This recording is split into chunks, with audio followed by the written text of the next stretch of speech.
Bonsoir. Nous voyons ici Gandhi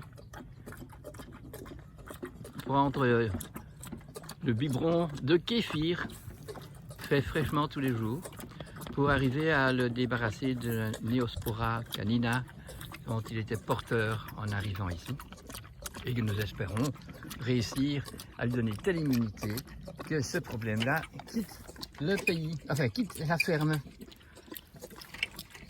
Attendez, j'essaye d'ouvrir ici. Merci.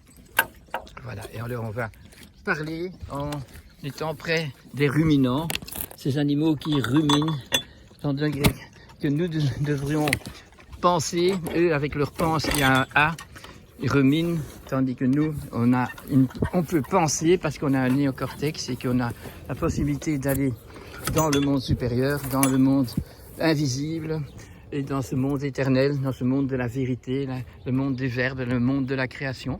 Je dis le monde, mais c'est pas juste, puisque c'est la transparence, c'est la transcendance, qui est donc invisible, tout comme nos virus sont invisibles. Voilà la problématique de l'homme, puisque l'homme étant le seul être créé qui a un corps d'animal, de mammifère, un des plus supérieurs, qui est omnivore, qui peut aller partout sur la planète, qui peut donc découvrir tous les moyens pour découvrir le monde. Donc il peut faire un scaphandrier pour aller voir le fond des mers, il peut faire un avion avec des voiles pour voler dans les airs, il peut faire tellement de choses, il peut trouver tellement de choses. Alors dans les trouvailles que nous faisons, tout un temps c'était magnifique puisque voilà, m'excuse. Dans les trouvailles que nous avons faites, toutes ces découvertes, c'était chaque fois une découverte de cadeaux, des dons que la nature donnait à l'homme et qu'on découvrait dans l'inconnu. Donc, dans l'inconnu, dans l'invisible, il y a une partie qui nous devons donc savoir qu'il y a toujours cette partie d'invisibilité, de trop petit ou de vraiment carrément transcendant. Et cette transcendance, eh bien, nous la voyons dans le monde de la transparence, dans ce monde qu'il y a entre Bella et moi, Margot et moi, nous avons une transparence qu'on ne voit pas quand il fait noir, mais quand il fait clair, nous pouvons voir qu'il n'y a rien. Enfin, qu'on pense qu'il n'y a rien, parce que c'est un plein d'air. Et dans le plein d'air, il y a jusqu'à un certain niveau des animaux microscopiques comme les virus et les exosomes et les endosomes. Donc, et qu'on a découvert ça maintenant, grâce à des techniques de plus en plus sophistiquées. Mais si on les découvre, il faudrait pouvoir les employer. Si on a découvert les lois de la physique quantique, eh bien, il faudrait les pratiquer, à savoir que ce qui est visible, qui est physique donc, a une forme métaphysique derrière qui est l'original et qui est comme pour nous, mon grand moi, celui qui est superbe, qui est l'étincelle de spiritualité qui est resté dans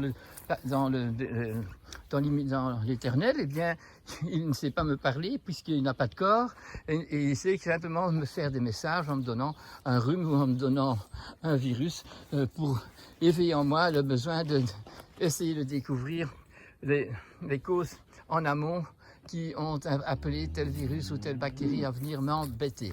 Et aussi, toutes les expériences que je fais, les rencontres que je fais, sont aussi sur mon chemin pour m'éveiller à la conscience. Et ce monde de la transparence ici, ce monde de la transcendance est aussi le monde de la conscience. Et c'est là-dedans que nous devons aller, essayer de trouver dans ce monde où nous vivons, par l'expérience et par l'observation, par nos 5 sens également, qui sont à comparer avec les animaux mammifères supérieurs, mais nous savons aller dans la découverte, dans le questionnement. Donc, sans questionnement, nous n'allons pas trouver les réponses à des questions, et ces questions doivent être existentielles, parce que c'est notre existence. Mais combien d'humains d'aujourd'hui pensent encore à cette force transcendantale, à cette présence transcendantale, à cet effet que nous sommes nous-mêmes, donc des étincelles de l'éternité qui sont ici présents pendant un petit temps sur Terre, avec un potentiel d'arriver à même discuter avec ce monde de l'éternel, à ce monde d'une énergie infinie. Dans tout point de cette invisibilité entre Gandhi et moi, il y a des incomptables petits points, donc invisibles, mais qui sont tous chargés d'une énergie incroyable. Donc, il y a une communication dans ce monde de la transparence de l'invisibilité ici. Il y a toutes des questions avec réponse, mais il faut les demander, ces réponses, et il faut aller à la recherche en ayant dans une attitude de gratitude, d'admiration de la nature, et pas l'admiration de ce que nous avons construit comme machines depuis, disons, plus de 100 ans, qui sont devenues des techniques qui ne sont plus du tout artisanales, qui ne sont plus faites avec l'homme comme un artisan. Et donc, tant que nous inventions des instruments avec lesquels on devait faire, tout autant faire le piano que faire une scie, ou de trouver les éléments de la nature qu'il faut avoir pour construire une écurie ou faire un toit, avec des matériaux qui ne sont certainement pas plastiques, puisque nous devons rester dans cette continuité. Et pour la continuité, il faut donc de la régularité circadienne, du recyclage pour ce qui est métabolique et ce qui est alors de construction. Ben, nous avons des cathédrales qui tiennent depuis plus de 1000 ans, parce qu'elles ont été construites avec des maîtres bâtisseurs et des fidèles et d'ailleurs même le grand architecte, ben, il n'y en a pas qu'un, et ça se transmet d'une génération à l'autre, puisqu'on n'a pas construit ça en 15 jours, tandis qu'aujourd'hui, vous voyez, quand on veut démolir une basilique, eh bien, ça se fait très vite, mais la reconstruire, là en France, ça n'a pas encore été mis bien sur le chemin du rôle de cette spiritualité qui a été représentée par des grandes églises ou des centres où les humains allaient pour penser, pour réfléchir, pour entendre des maîtres leur donner des leçons de santé dans ce sens, des leçons de responsabilité que nous devons avoir. Et donc pour ça, il faut quand même que des gens un peu plus avancés que nous expliquent et nous donnent des ouvertures vers notre responsabilité ici sur le sol. Donc nous savons qu'après la Deuxième Guerre mondiale, il est absolument certain qu'au lieu d'avoir un tableau de Mendeleïev, un tableau des symboles, un tableau des atomes A, qui est A privatif et qu'on ne peut donc pas casser et couper, et qu'on a coupé et cassé. Alors nous sommes maintenant plus dans le tableau des symboles, puisqu'on l'a démoli, et on est dans le tableau atomique. Donc nous sommes dans le diabolique, et nous le voyons très bien avec toute la façon dont nous travaillons ici sur Terre, et nous avons le problème de non-recyclage, et ça nous met alors dans des maladies de la terre, des maladies du ciel, des maladies partout. Nous avons découvert, par exemple, comment les animaux, depuis la mer, depuis l'eau, nous avons évolué jusqu'aux mammifères tout en haut. Donc nous sommes dans l'eau jusqu'à un certain moment, on est dans l'eau, donc c'est presque invisible. On peut voir pendant quelques mètres, mais après, si on veut voir ce qu'il y a plus bas, il faut savoir plonger. Et là, il faut aussi avoir de la lumière, puisque le soleil ne va pas jusque tout en bas. Et donc, nous voyons les lignées, les protozoaires d'un côté, nous avons les mollusques de l'autre côté, et la lignée des mollusques va nous amener les céphalopodes, les poissons, les amphibiens, les reptiles et les insectes qui sont hors de l'eau. Et nous avons de l'autre côté une lignée qui part des amibes, des protozoaires, des unités unicellulaires qui vont se complexifier, et nous allons alors avoir la famille des poissons, des amphibiens, des reptiles. Et quand on sort de l'eau, nous avons deux embranchements. On peut aller devenir un oiseau volant et un mammifère. Et parmi les mammifères, il y a des mammifères qui savent voler, les chauves-souris par exemple, et en parlant chauves-souris, il y a quelque chose à voir avec le problème. Eh bien nous continuons, donc la lignée des protozoaires arrive en sortant de l'eau à la formation d'oiseaux et de mammifères. Je vous disais donc il y a des mammifères qui volent, ils ne sont pas tous par terre, et il y a des oiseaux qui ne savent pas voler, ça existe aussi, et nous avons les mammifères qui savent donc voler comme les chauves-souris, mais il y a aussi les mammifères comme les dauphins et les cétacés, les baleines qui sont dans l'eau et qui doivent aller respirer hors de l'eau parce qu'ils n'ont pas de branchies et ils ont des poumons. Voilà, et que la nature est donc diversifiée, mais elle a ses lignées, toute la communication. Je me suis trompé tantôt quand je parlais de la lignée des mollusques en disant que les poissons et les amphibies et les reptiles l'avaient suivi. Non, c'est un lapsus, il fallait donc, je le redis plus tard, mais enlever la faute que j'ai dite d'abord. Voilà, donc dans ce monde de la transparence, de ce monde où il n'y a pas de forme. Les formes sont visibles quand on les éclaire, comme ici, Lexi, mais entre nous, donc, nous avons pas de forme, nous avons une communication sans frein, sans arrêt, sans obstacle. Et ça, c'est l'éternité qui rentre là, qui est par là et qui continue tout le temps, à chaque point de cette invisibilité, de cette transparence que la transcendance se fait reconnaître pour celui qui veut.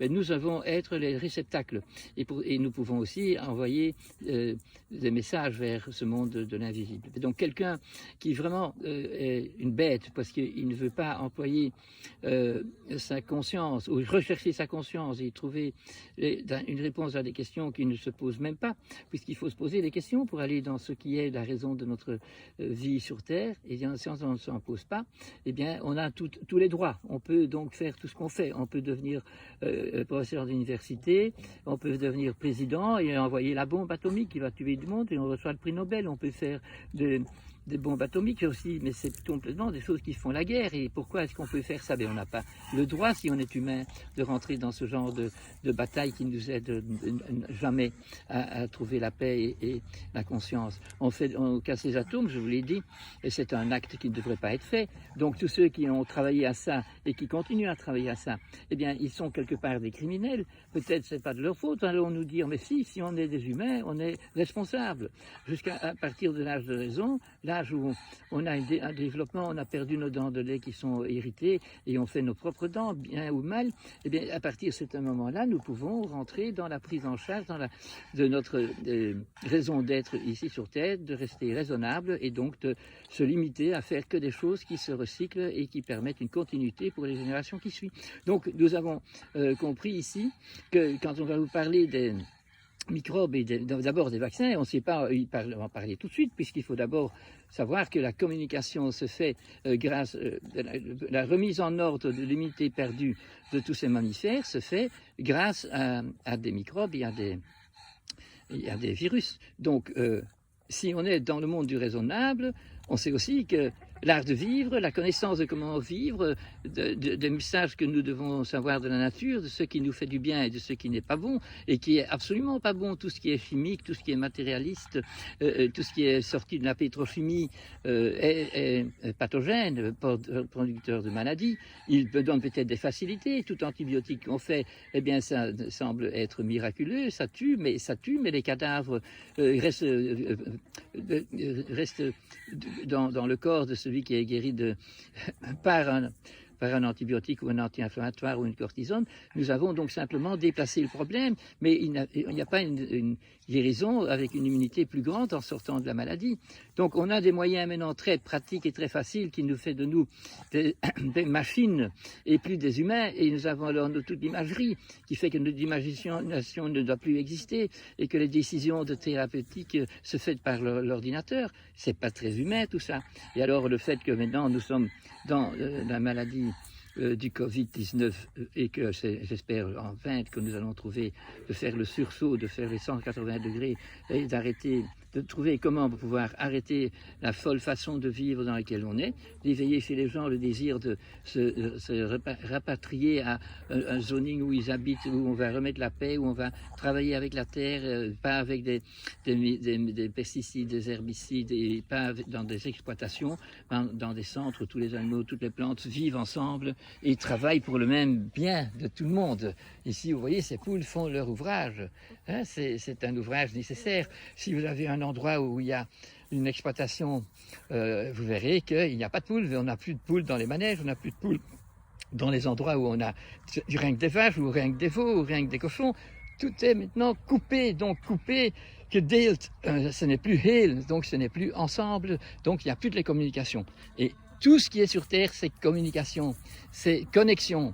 Et tout ça, c'est à nous de le découvrir. Et il y a déjà tant de milliers d'années que l'humain est sur Terre, qu'il y a des écrits intéressants qui nous expliquent comment c'est. Mais aujourd'hui, nous partons d'un tout autre point de vue. Nous partons de connaissances qui ne sont pas en accord avec les lois naturelles. C'est les maladies qui nous montrent qu'il y a ce désaccord. Et les maladies chroniques et les pollutions qu'il y a partout sont des preuves de notre pathogénité sur Terre. Nous sommes, nous, les aberrants, et c'est l'aberration qui fait la maladie.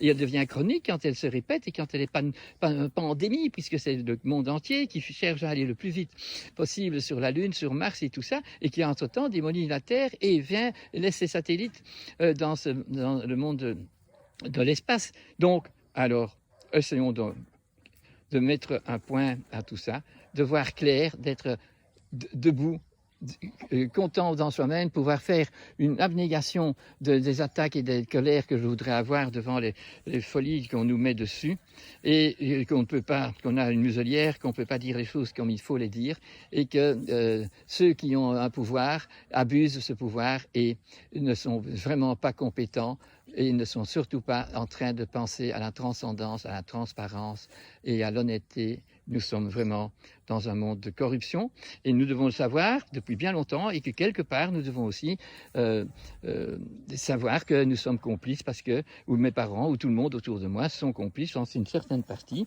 et que nous, quand on sait qu'on est complice, eh bien, on va se faire les repentir, et donc travailler fort avec beaucoup d'enthousiasme à transférer à tout le monde les connaissances qu'on a qui sont universelles. On trouve alors dans la réalité ce qui est loin d'une vérité éternelle, d'une vérité